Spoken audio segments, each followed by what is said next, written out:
Okay, right here, this is Elmwood, and you're coming here, this entrance here, where you're proposing to be the only entrance For residential. for 48 apartments. 48 apartments. You mentioned they're going to be taking Ubers. They're going to be doing Uber Eats. They're going to have deliveries. They're not going to have cars. So you're going to have 48 apartments turning deliveries, turning onto Bidwell Parkway. This is a no parking zone. From here to the corner. This is a business.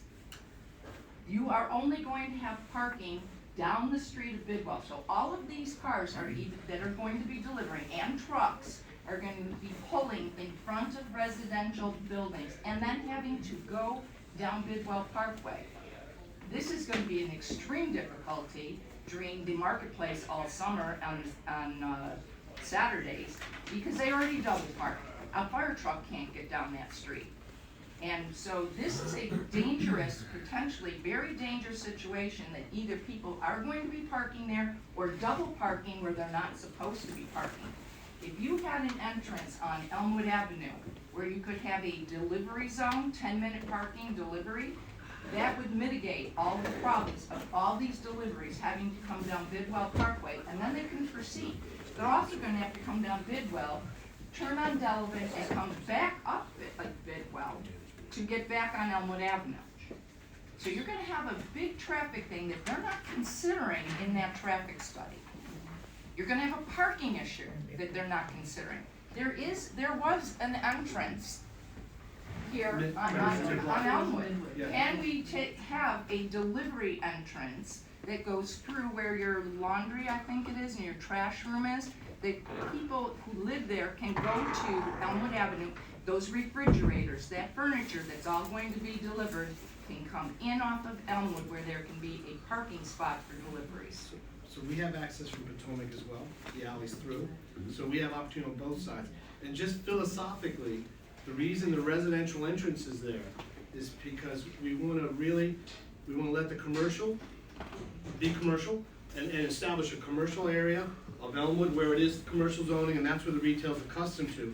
The Potomac house had a fabulous porch on it with a couple steps and a little covered porch, and it was a home, so it has a residential feel.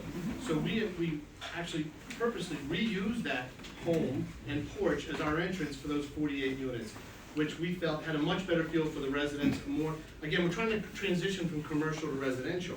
So as far as deliveries and Uber drivers and Grubhub drivers and whatever, the reality is they're all local drivers. They're going to drop wherever it's convenient, and that's just kind of like water. They're going to find a flow. I highly doubt an Uber or Uber is going to drive half a block down the street and then double park and then walk back to the building to meet a tenant. Oh, so, no, they're going to park in a no parking zone. Or they're going to park on Elmwood Avenue in the front and walk around, or they're going to park in Potomac, or the resident's going to meet them out. I think you're making a lot of assumptions of how that traffic is going to work. And to go on Potomac, you have to go around to Richmond and come in from Potomac. They are not going to come in from Potomac, and if they are going down a residential street to make quick deliveries. That is a potential dangerous situation for people who have children on that street. There's already a parking issue on that street.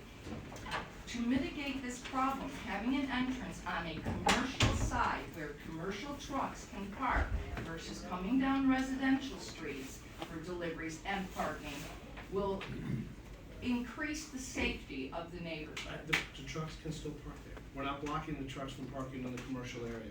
They're going to go to the easiest spot, which is Elmwood Avenue. That's what happens now.